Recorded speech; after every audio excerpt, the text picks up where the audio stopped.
This is Peter Helland with Gus Zuehlke on the show Israel, and we're going to try to address the question, why the First Amendment? So the First Amendment says Congress shall make no law respecting an establishment of religion or prohibiting the free exercise thereof, or abridging the freedom of speech or of the press, or the right of the people peaceably to assemble, and to petition the government for a redress of grievances. And like I did on the last show, which unfortunately was taken down for medical misinformation, which it really, which wasn't true, totally wasn't true. Nothing was said that was indicating anything along that light, but unfortunately, we all live in public school. And when you're in public school, as I learned, I brought a Bible into the classroom as a substitute teacher, and that was in total violation of the First Amendment. Okay. Now, Indiana Constitution says the purpose of school, number one, is to encourage by all suitable means moral improvement, and God is scattered all throughout the Indiana Constitution. And I was totally doing what I was supposed to do by encouraging by all suitable means moral improvement. But under the federal Constitution, where God is not scattered at all throughout it, not mentioned, they imposed this First Amendment on me and said I violated the students' First Amendment's rights by bringing a Bible in the classroom, in harmony with the long-standing rule that you can't put the Ten Commandments in any government building, school building, because the Ten Commandments will basically traumatize the students and cause psychological damage. That's our Supreme Court, and that's how they interpreted. So that was consistent with the ruling on the Ten Commandments for me to bring a Bible, because there's a connection there. Okay, so how we interpret this First Amendment obviously is very important. And as I said on the show last time, we started out with the scripture, Sirach chapter 38, 24. The wisdom of the scribe depends on the opportunity of leisure. Only the one who has little business can become wise. The First Amendment was directed toward the exercise of people pursuing wisdom. Absolutely. Okay. Absolutely. Look at the wording. It allows for religion. There won't be any interference in the federal government of religion. First point. Second point, there's freedom of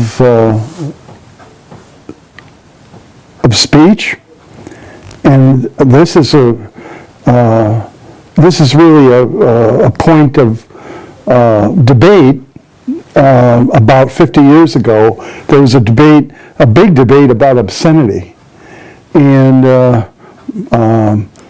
my friend, the Socrates of Chicago, George Anastopolo, took the side of that debate that the Constitution or the First Amendment did not allow for obscenity or pornography or any of those things.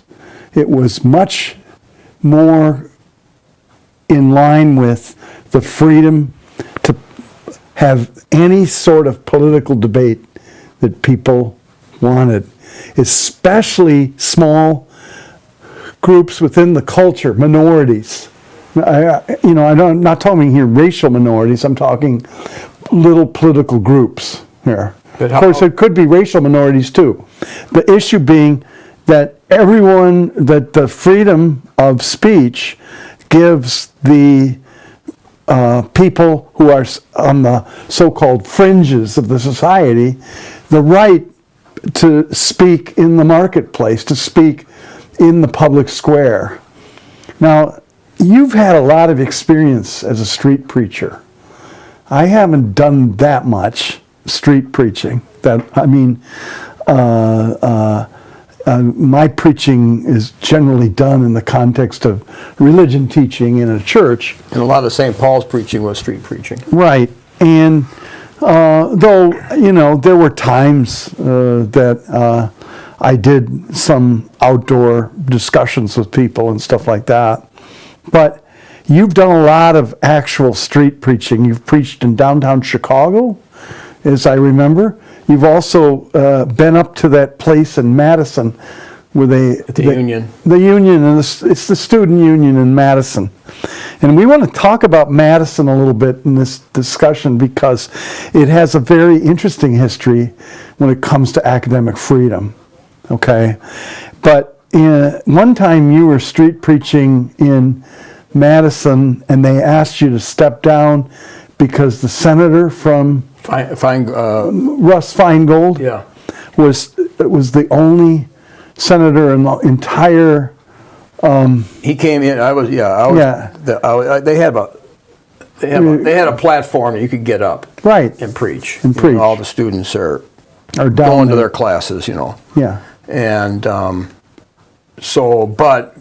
Russ Feingold was coming, and I didn't know it, so I had to step back.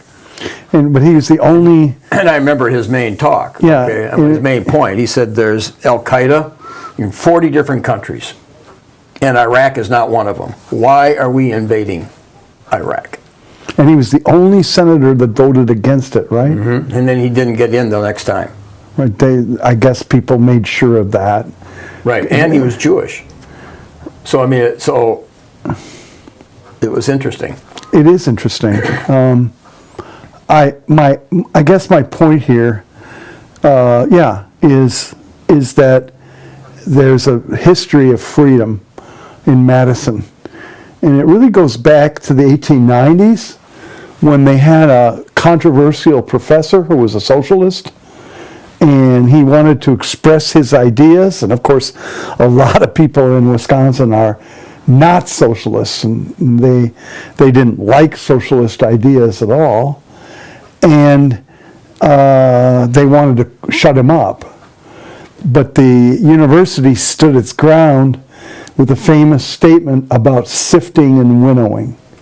And what they meant, they took the agricultural metaphor that in order to understand things, you had to have the freedom to look at things in largely different ways. And you have to sift and winnow. You have to work at it. You have to work at getting to the truth. And in a way, I say, thank God they won the day. Even though they were defending the rights of people whose politics I don't agree with. Yeah, that's the quote there. You have the big Lincoln monument on the top of the Bascom Hill. Mm-hmm. And then there's the quote I took a photo of it, but I don't know the exact quote. But it was like, Wisconsin, different than all the other places. We are we're fanatic about the truth. Right. Truth at all cost, no matter what. And in order to get to the truth, there's a process called sifting and winnowing. And I think you can look that up on Wikipedia. I did. And you can see it explained there in detail. But that's freedom of the academy. Now again, freedom of the academy doesn't mean that you can just do anything you want. Well, let's go back to George Anastopolo. Right, okay, right. George is famous because he was number one in his class. He was, number one in his law class in 1951. From University of Chicago. From the University of Chicago. He had Robert Bork and Ramsey Clark, who became very famous in the country, underneath him in the law class. And he was going to have a very lucrative and stellar law career. But there was a problem, because the Illinois bar had a character and fitness requirement that everybody that came to cross the bar, to become a lawyer, had to answer a question. Are you a communist? And George, even though there's no indication that he was a communist, and he wasn't. He was the son of Greek immigrants, and from Southern Illinois, and he was not a communist. But he refused to answer the question. He just refused. On the principle, Right. and this is why I don't like 1776, okay? Because he believed for sure, even though he lost the case 5-4, he believed for sure that the founders of this country guaranteed to us the right of revolution. And yeah, and he largely used Lincoln's view of that from when he was a congressman. Yeah, but Lincoln didn't think the Southerners had the right of revolution, did he? Well, that was later. But when he was a congressman, He said every country has the right. Every group of people have the right of secession. and I think he even expanded it through the character of 1776. But George used that as his argument, and of course it wound its way all through the courts and got to the Supreme Court. And as you mentioned, he lost in his case 5-4. And that was 1961. So the case took 10 years. George had to do things like driving a cab. I mean, he did all kinds of things just to keep body and soul together. Mostly teaching adults. Actually, I was driving cab because when I got fired from substitute teaching, Yeah, I remember that. I was driving cab. I remember that. Now mine took 93 to 97. Okay. His took 51, And to 61. 10 years. And Hugo Black wrote the dissenting, the minority. In his favor. In Anastopolo's favor. Hugo Black was a famous almost 33-degree Mason. He was? Okay. Well, Didn't he have the Emerson case? The pivotal case that turned everything in the direction of communism? you may know more about this than I do. Well, here's George advocating for the right of a communist to revolt, and there's Black supporting it. Well, Black was behind the Everson case. Well, okay, yeah, George felt very strongly that the problem of persecuting communists was a problem in the culture in 1951. And of course, the ironic part of this story is that George discovered in Door County in 1969 a family of people that I would have been 12 years old, and he discovers my mother and father, and he finds out that they were friends of Joe McCarthy. Of course, because my mom and dad and I, of course, I was born after Joe McCarthy died, so I had nothing to do with it.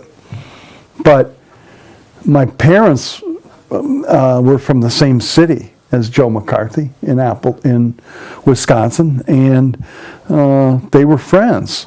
And so here's George, this famous guy who gave up his stellar law career to this anti-communist movement in the country, and the questions, and he lost even at the Supreme Court level, 5-4, and he finds himself friends with people who are the absolute opposite political stance, of course. Now, what was his opinion of Joe McCarthy, you think? At this time, when he met your parents, what was his opinion of Joe McCarthy, probably? Well, he was totally opposed to everything that Joe McCarthy stood for, I'm sure. Or wasn't the whole University of Chicago? Weren't all universities opposed to Joe McCarthy? Just about, yeah. Except Notre Dame wouldn't have been. Well, Notre Dame had some 50s, people. They were anti-communist themselves. They had some people that kept that position, but in general, I mean, the way that story went and wound its way through the culture in the 1950s and into the 60s, people pulled away from the memory of Joe McCarthy very quickly after he died. And so McCarthy died in 1957. And so now you got to understand that now it's a different condition. It's the 1960s, and George is teaching in the summer. He would take 2 weeks and teach in Door County, and teach people the great books, to pick different great book themes, and teach people. And the people would come up from Chicago and stay up in Ellison Bay at the place called The Clearing, which was established by the Jens Jensen, who was the architect that designed most of the Chicago public parks around the turn of the 20th century. So he was Norwegian? Yeah, I thought Norwegian yeah, he name. was Norwegian. And he was Jensen is a name that I guess my great-great-grandmother was a Jensen. Oh, okay. So you probably have blood going back along with Mr. Jensen. Mm-hmm. But anyway, he was looking for a place to kind of get away from it all, and he went up to Door County and found a place where he could buy some land on the shore of Green Bay there in Ellison Bay. That's way up at the top of the peninsula of the Door County, so it was quite isolated. Sturgeon Bay is the biggest city. Yeah, but that's way down. Yeah. You know, and then They're all small after that. they're all small after Sturgeon Bay. That's right. It's a village. And George would come up, and we would go to his classes. Sometimes my father even sat in on some of his evening classes. But did he do this because he was getting paid, or what was his motivation to do this? He liked it up there? He liked it up there. He would bring his family up there, and Okay. but he also loved his students from the University of Chicago basic program. It was adult education. He did that all the time. He did that during the year, and so the people followed him up, and they were largely of Jewish heritage. Really? Yes, there were a couple. There might have been a few Christians. Then there were some Catholics and some Lutherans, but Well, what percentage was from Chicago versus up there?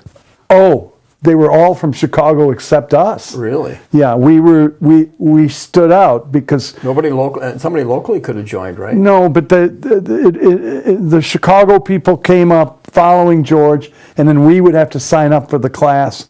The local people didn't sign up for the class. We did, because my mother had a real instinct to read and wanted me to be exposed to the great minds. And of course, it was a dream for her to place me in a situation where I could hear from the Socrates of Chicago. That was real special. So we took the classes together, and my mother and I would sit, and we wouldn't talk very much during the classes. We would take notes and chuckle to ourselves or afterwards about the way the people debated back and forth. And we would hold on to little BOMOs that people said, little nice sayings. Like at one point, George looked out at somebody that was saying something and said, we're very untrustworthy allies because we agree with each other for all the wrong reasons. It's a great line. He said that. Yeah, sure.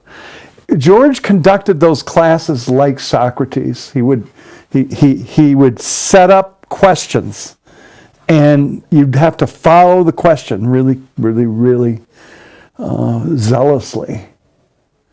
And it was a question he asked when I was 14 years old that absolutely stunned me. And I was bound and determined to find out what the answer to the question was. We were reading love poetry, Greek love poetry. And we were looking at this love poetry. And he asked the question, what is love? And all of a sudden, it was like a light went on in my soul. I had to find that out. Yeah, because they don't ask that in Wisconsin. No. I remember being with all the girls in the class, and they were talking about love, and I'm going, What are you talking about? Right. That no, doesn't exist. Yeah, that, Well, that's what and I certainly said. it was. What is love? That It doesn't was an exist. absolutely. I'll admit that it was an abstruse question. Right. For your typical Wisconsin boy. Yeah, young teenage. Yeah. Yeah, it's Love? like, are you kidding? Is that? Do you even bother with a question You're like gonna that? operate your life on that? What's that? Well, but the problem is, the Socrates of Chicago got me. Because you knew it had to be something real. Since Right. he affirmed it. He affirmed the reality, but he knew that. But if your sister said something about love, you'd go, Well, no, that's different. You know, this is so. I started that quest, and of course, it turned from what is love to who is love, and then to discover that God is love. That's what happened to me, and so I continued to be friends with George, but I changed my whole trajectory. I was going to follow George right to the University of Chicago. That was my ambition, and study the great books. but your catechism classes and all that didn't trigger this pursuit of love, but George did. That's right. I mean, You're religious ed. I mean, I'm just saying. That's, Well, that's what should trigger it, but it I didn't. started into religious ed after I went on the quest to know what is love. But your parents didn't trigger it. Your Well, religious no, they I'm just saying George triggered it. They planted the seeds, but George triggered it with the question. But he had many other questions, and there were many other debates. And just to give you an example of how wide-ranging his mind was, he was one of the most brilliant people I've ever known. I've known only two other men as smart as George Anastopolo. I won't say who they are because they're modest, and I don't. But I know two people from Notre Dame, my Notre Dame experience, who are as smart as him. But he was so smart. And I mean, he was grounded. He could talk. He could kind of command the intellect in a way very few could. And there's just amazing stories about it. But one, he was a very astute student of how lawyers were going to respond to certain situations. So when Robert Bork was nominated to the Supreme Court, my father asked George, George, you went to school with that guy. Is there any character or fitness problems with him? And George said no. He said, well, he'll be approved by the committee, because that's all the committee is supposed to do. Check out the character and fitness and let him go. Like the bar. And George knew better. And George said, they're not going to approve him. I mean, he predicted it. And my dad says, oh, come on, George, you're exaggerating. If there's no problem with Robert Bork's character. So my dad bet him $5 that Robert Bork would be approved. And of course, my dad lost the bet. And my dad sent the $5 to George, and George sent the $5 back to my dad.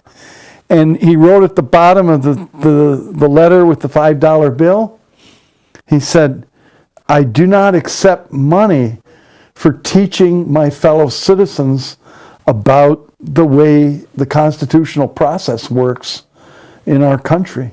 Okay, what about the constitutional process that didn't allow Bork to get nominated then?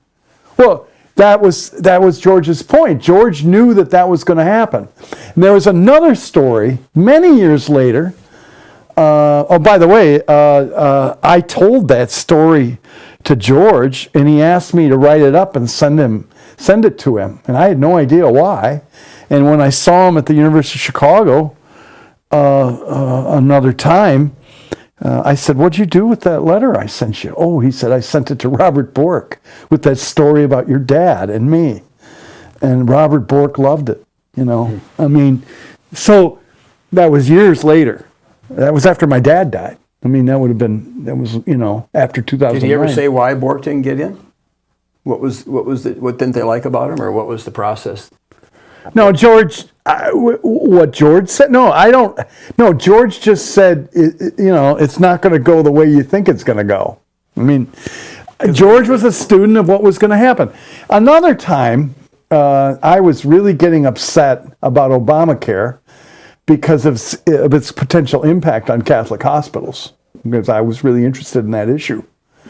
And so I made a special trip into Chicago with you helping me drive, and I had this long discussion with George about Obamacare.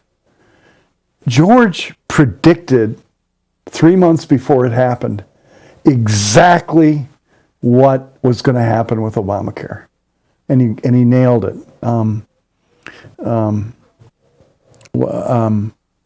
He nailed how that Chief Justice Roberts was going to rule, and George had the whole thing down. He explained it, and at that point, I sort of threw up my hands, thinking, "This is awful," and everything's so predetermined without proper proper weighing. Right, and that George had figured it out. I mean, and there was no recourse at that point. So he just knew exactly where Roberts was going to how he was going to think on it. Yeah, and how the court was going to think on it. It was amazing to me as I remember this.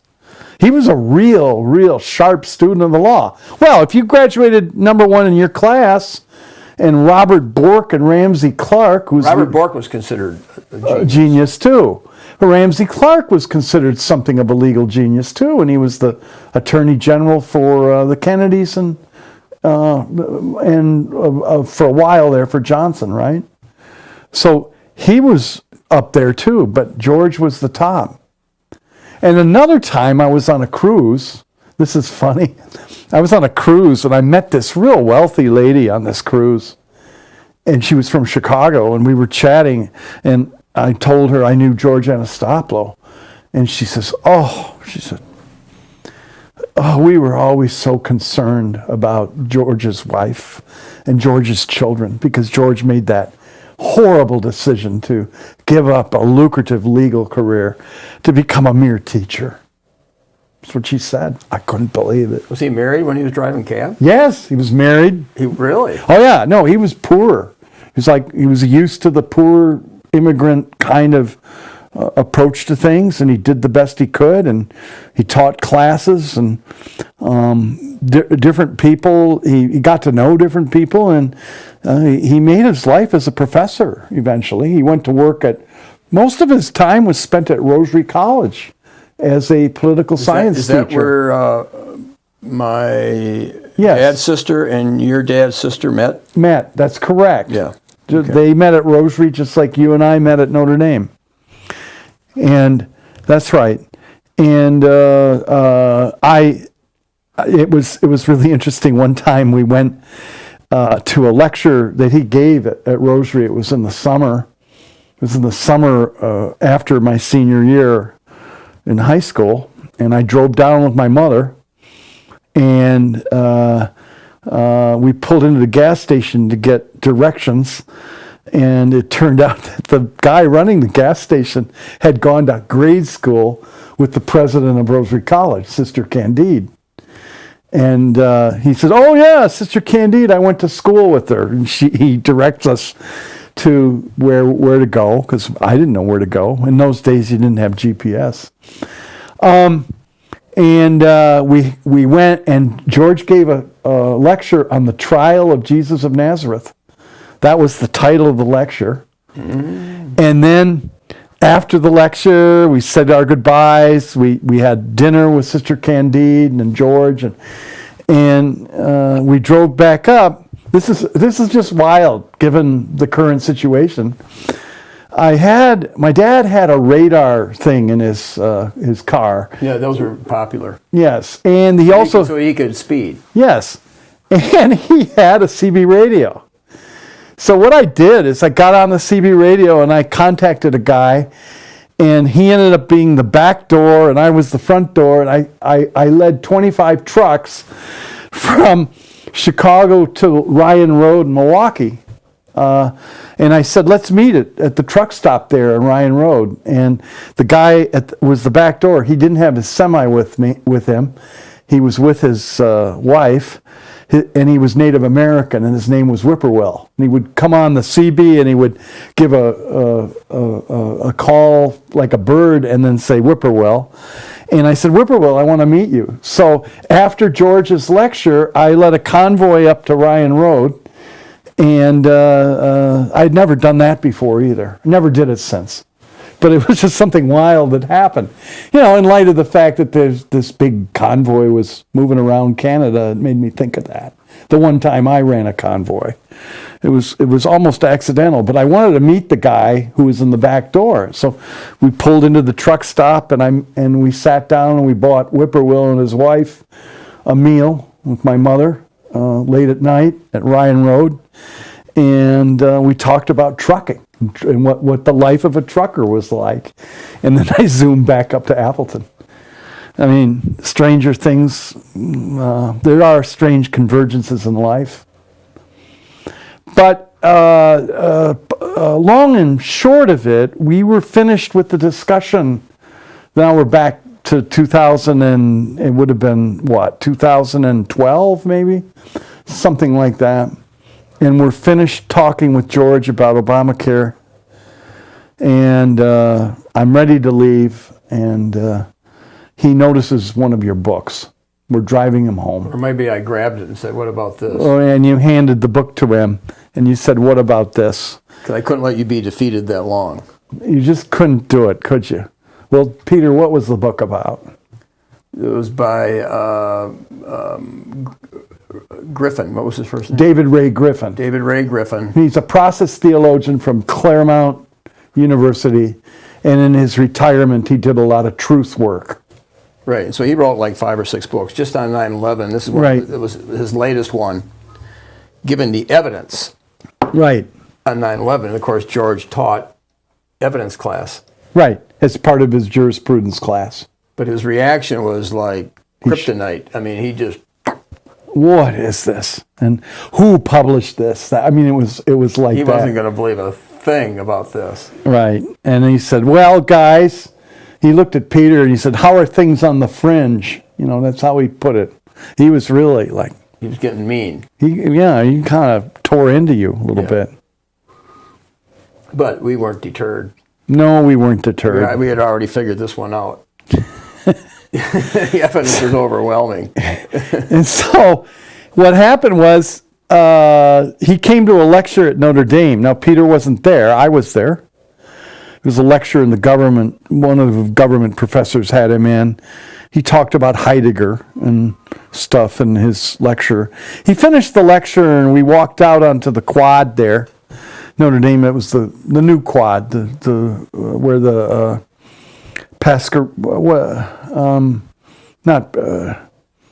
the quad where the faculty building is, and gosh, I can't remember the names of the buildings there now. It's not by the law?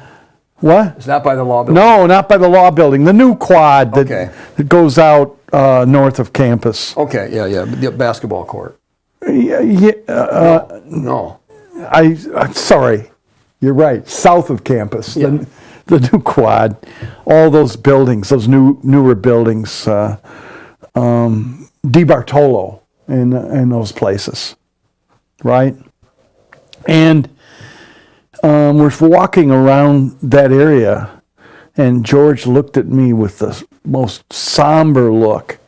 He says, you really don't believe that, do you? And I said, well, George, I can't deny my eyes.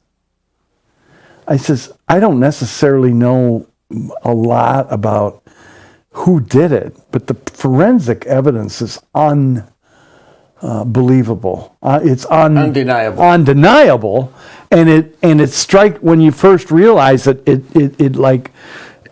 It challenges belief. It's unbelievable in that sense. When I brought some of that evidence to you, you didn't accept it right away either. No, I had to look I had to study. I think it was the physicist that got me, David Chandler, when he explained it in terms of physics. Once I saw that, I thought, there's more to this than meets the eye or meets the traumatic media presentation of this event.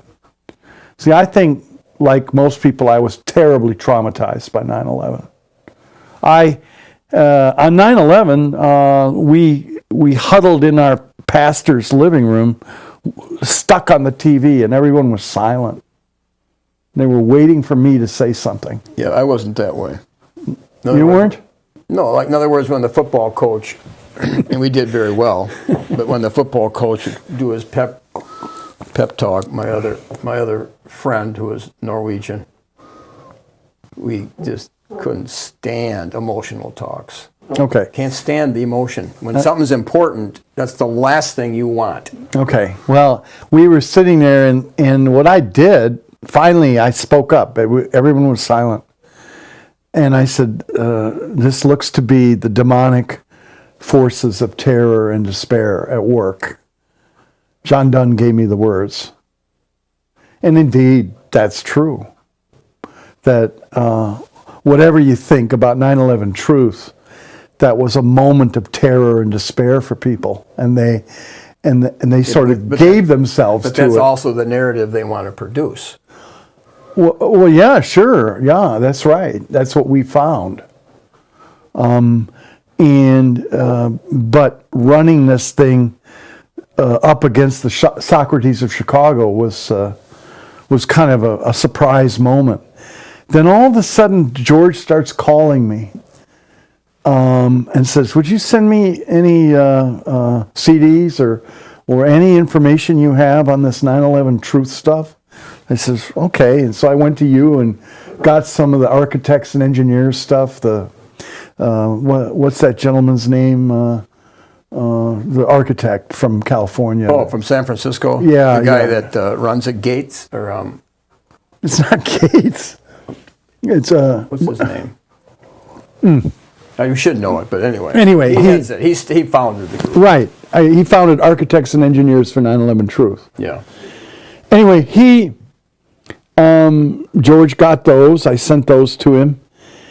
But he had, in the meantime, wrote an article defending the official story. I thought he wrote something. Oh, he had written a lot of things prior to that on 9/11. Defending the official story. And explaining it in terms of the official story, yeah. So he wasn't just playing around. No. I mean, this bothered him that... Because right after he confronted us, after we showed him the book, then he immediately wrote some articles defending the official story. No, he had written those articles prior to that time. Oh, okay, I got that wrong. He wrote a lot of articles prior to that time, and this was rattling his cage because he had. Okay, We didn't know that. Well, I knew he had written some stuff on it, but I wasn't. Well, I wouldn't have known it. Okay, no, you didn't know it. So the next thing you know, we're going to Chicago actually to visit the theologian John Donne, who was in the hospital there. And I made many trips into Chicago to see John. And this was one of them, and I couldn't see John until 4:30 or after 4:30. So I told George I'd have some time. He said, "Come to my evidence class." And we walk into and we're going to talk about disparities of income in the evidence class. And it wasn't evidence, it was jurisprudence. Yeah. And I said, "Okay, well, I'll come. We'll see." And you and I came to the class. We were late because we were looking for parking at the time, right there at Loyola, downtown campus. And it was kind of difficult to get parking. And we got there, and I sat down, and all of a sudden he stopped the class, and he said, "I want to introduce you Gus Zuehlke. He's a Catholic, works at a church. His family, his parents knew and were friends with Joe McCarthy. And he believes in 9/11 truth." And I was just like that. I was like, and I even said, "George, you just put 3 strikes against me there." I remember that. And then he continued with the class, and he said, and Gus and his friend are going to come later in the semester, and they're going to present the evidence for 9/11 from their standpoint. Well, if I remember right, he wanted you to say something right then, and you said no. And Yeah. he said, okay, will you agree to come back? Right. Okay. And I'll give you the whole 2-hour class. Okay. And That's what I remember. But and of course that's probably how it did happen. I was so traumatized socially by that introduction. I didn't pay much attention to what happened afterwards. I don't like conflict that much, Peter, in case you didn't notice. But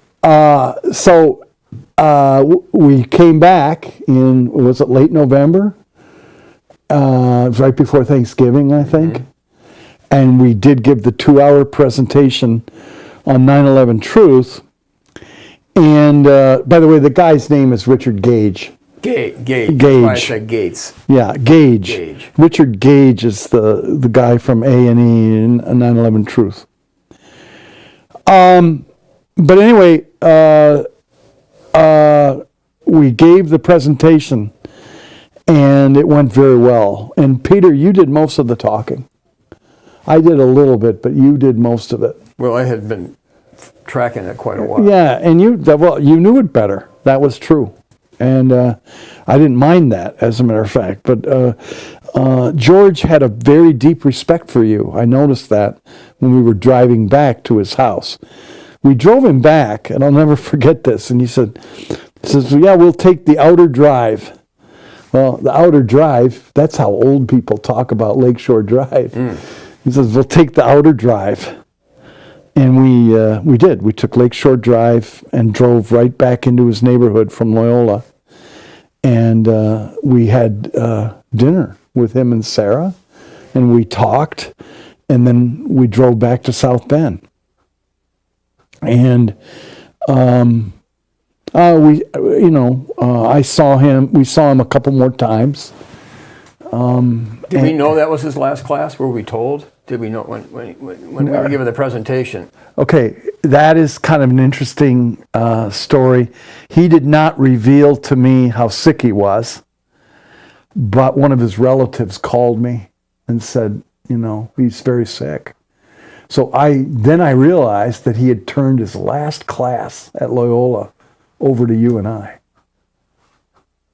on 9/11 Truth. Right. And they knew it was his last class because you had the law professor, well, you had the dean of the school. The dean of the Loyola Law School and George's official biographer were also there. And they were watching this 9/11 stuff like, I was like, especially the dean. It's like, he saw that 9/11 stuff, it was like, Well, if you promote our position at Notre Dame or any place, what will happen to a professor? Well, he might get, he'll get castigated and made fun of. If he doesn't have any standing, he might lose his job. Look what happened to Kevin Barrett. Madison. Right. He got fired, right? Right, at Madison for yes. Yeah. No, that's what I said. Well, we've talked to professors at Notre Dame. They run from the subject. They run from the subject. They won't. George didn't run from the subject, interestingly enough, at the end. Much to his credit. He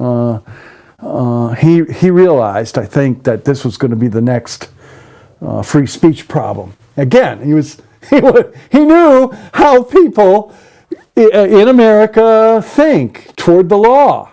And he could tell by giving us free speech in his classroom, he was like issuing a warning that this was going to be the next thing that was going to be cut off. Well, he also knew, because I think the law student asked me, well, who do you think did it?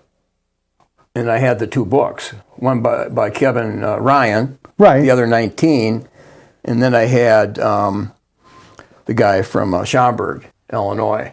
The Boy Scout guy. Boleyn. Christopher Boleyn. Christopher Boleyn. He was an Eagle Scout, that's why. Okay. And so I said, well, there's really only two solid theories on who Right, did it. I right. said Kevin Ryan says it was so- basically the Bush administration, and then Bolin says it was basically the Israeli Mossad. And I said I think Bolin has the better argument. Right. So, yeah, no, you And that would be very politically incorrect at the University of Chicago. well, that wasn't the University of Chicago. Well, it's in the area. Right, I mean, right. this is Chicago. Right, right. And George was affiliated with the University of Chicago. Oh, right, very much. And, so the issue being that we gave a very complete and honest assessment of the state of 9/11 truth. And George saw, wow, this is a hot item. And this could create, and then he asked you to write a book. Yes, he did. That was after this, right? No, it was around the same time. Okay. And yeah, so, and I never got to that book, so, Yeah. Unfortunately, maybe I will still write that book, okay? But the issue here is that we did this, and then George's illness got worse, and I was able to visit him 3 more times as he was dying. But going back to that class, because this Yeah. was, what did he tell the students? This class. He said something like, this class will live on in your memory for a long time, or something like that. So there was a great expression of the First Amendment. In other Right, words, he wanted, he was doing something that nobody else could have done. right, I think so. He was allowing the Overton window to be opened up quite a ways. Now, for people who don't know what the Overton window is, it's just the acceptable forms of political discourse in any given situation. And he got that window quite open in that law class when he invited us there. Right. Now we were talking about the First Amendment, and Right. I was with Mike Jones. A couple of times we'll go to the farmer's market, and we've been kicked out of the farmer's market. We're with some lot younger people, and we're just carrying on normal talk. And we get kicked out because, well, you're making somebody uncomfortable. So in other words, First Amendment is now being reduced on the practical level. Well, you can talk all you want as long as you don't make anybody uncomfortable. Right. And the problem with that is all the important things we're talking about are going to make somebody in the uncomfortable. room very uncomfortable. Yeah, no, like I can remember, this is a story from when I was a student at Notre Dame. I wandered over to a friend's house who lived on Notre Dame Avenue, and he was watching TV. And the TV show that he was watching, it was a famous made-for-TV movie, I think it was called Skokie. And it was about... Skokie, Illinois. Yeah, it was about the case where the people who advocated for freedom of speech allowed a neo-Nazi group to march through Skokie, Illinois, which Skokie, Illinois is mostly Jewish. Yeah. And it showed the people suffering from the trauma of the Holocaust and all this. And I'm watching this, and I get enraged. I go, why would people do this? I mean, why would they do it? Purposely antagonize Antagonize the Jewish, these poor people community. who are victims of Hitler. Why would they do that? I got really angry. I just While you were watching the show? While I was watching the show, and finally, my Christian friend looked at me, and he said something I'll never forget to shut me up. He said, "Gus, do you sin?" And I said, "Well, yeah." Let's watch the show. You know what he was saying? He was saying that I was getting overly self-righteous about the case. And a person who has got wisdom is going to look at the world, see the sin, and be able to parse it right and not kind of overreact like I was. But, I mean, that's at least what I got out of that moment. But my point there was the Skokie issue had to do with freedom of speech. It had to do with the fact that you could allow political differences to work their way out in the society. Well, the title of the show is Why the First Amendment's Important. Yeah. Well, like 9/11, you can't push the 9/11 unofficial story at a university. Right. So where's the freedom of speech there when it counts?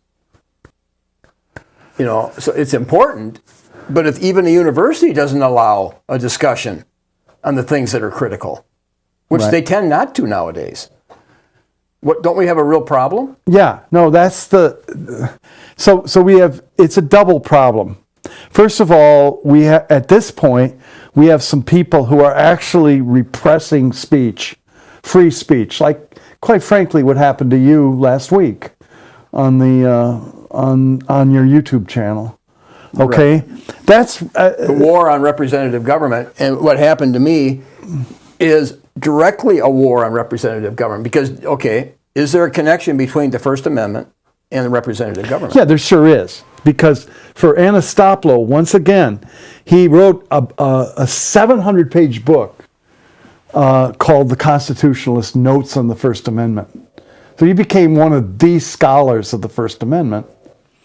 And his book was written, I think it was published in 71. I think it was published before that, maybe, but it was 71. It's the Warren Court? And he was spending a lot of time, he was arguing a lot against people who would use the First Amendment to defend obscenity and pornography. That was Alan Dershowitz was bringing yeah, I guess Alan was the guy who promoting Alan in the name Dershowitz, of First Amendment promoting pornography. Right. At that time, so Anastopolo was locked in a legal constitutional debate with him. I mean, whether it was directly with him or with that position. That issue was hot. Yes, and Anastopolo came out and said more wisely, I think, no, what the First Amendment is for is the freedom of political debate. In other words, no matter what, as long as it's political debate, it's free. Like Russ Feingold talking about Iraq when no one would talk about Iraq. Do you know that position was so unpopular in those days? The students liked it. Oh, they did? Oh. Okay, well, that was Madison, so Yeah. I guess he was sifting and winnowing. They all showed up for that. Okay, but the point is that that's still a small minority compared to the 90% of the people in the country that disagreed with him on that. But that's what George would say. No, that's exactly, you protect the speech of the minority position. Well, whose interest was it to invade Iraq?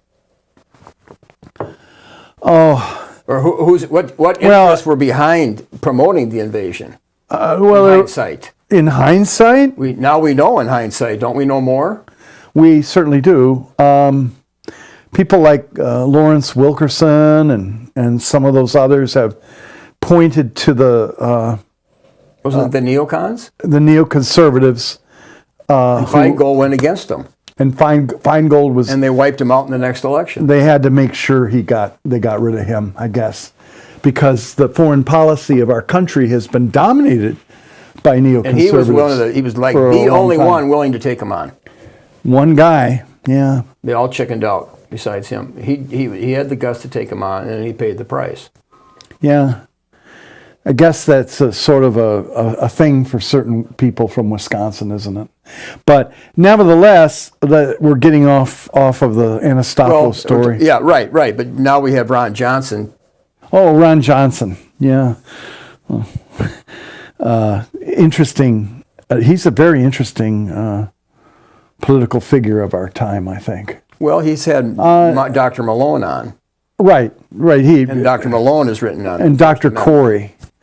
Yeah. Dr. Malone has written on the First Amendment just recently, and he's very concerned about the latest government statements against people who are scientists and so on, and who are commenting on health issues. And well, just like what happened on this channel, on the when it goes on the internet. Right. We didn't have the freedom, even though we didn't do what they claimed. Right. No, you didn't. I saw the video. Right. Even getting within 100 miles of it. Right. They All you panicked. did, from what I can tell, I watched it again, is you asked a question. That's all you did. And the question was enough to trigger their editing out your video. But the claim that I was practicing medical misinformation. Yeah, no, I think that's sort of a catch-all for them right now. And I think the thing is that we got to go back to Anastopolo's wisdom and the freedom of political debate. Okay, now why do we need the First Amendment? We need the First Amendment because it depends for what. For science, we need the First Amendment because often science progresses by some viewpoint on the fringe that people attack and try to crush at first, and then they allow it later. So science needs to progress and needs the freedom of the First Amendment. Religion needs the freedom of the First Amendment for a different reason. I think you've articulated the Jesus in the temple concept really, really well. That's sort of like your model of the church. The press needs to be free so that these groups can freely, these minority groups can freely criticize those in power.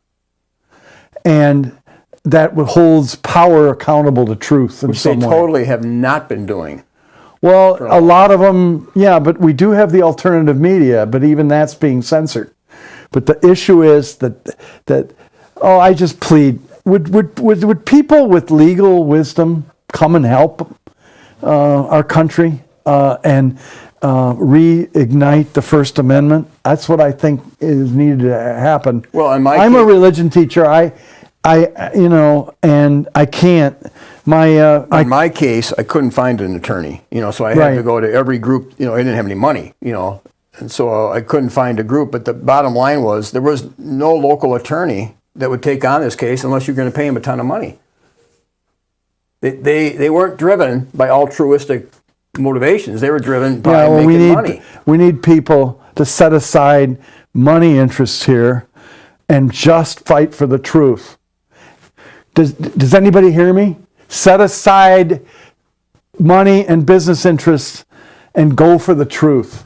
And study what people like Anastopolo had to say. Which is what a Christian is supposed to do. It's in 2 John verse 4, it says that the Father is, in paraphrase, the Father is totally pleased that his children are walking in the truth as he has commanded us. Okay, so God, his highest command is to walk in truth, to pursue truth, know the truth, and to walk in truth. And the First Amendment is supposed to assist the Christians to achieve that. Right. Isn't that the ideal from a Christian point of view? That is the ideal. Thank you, Peter. Okay, well, Gus, this is the show Israel here in South Bend, Indiana. And this will go out, of course, on the internet. And so you'll come back on again and pursue this. Anytime you want. Okay. Thanks. Okay.